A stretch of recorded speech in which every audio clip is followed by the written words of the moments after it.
I really loved the course because it was just so practical, and there's probably about 8-9 tools I can now use. You know, it's amazing. The construction methods were very thorough, and the amount of integrity of the the instructors was fantastic because they knew what they were doing.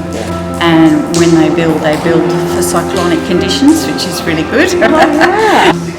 And I can really visualise myself now actually doing it. It's very empowering to be able to know exactly how to use everything safely, as well as the whole sequence of the course as well was so well written that the actual course material was very thorough.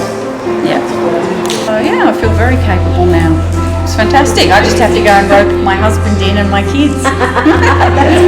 And get them on the power tools. So,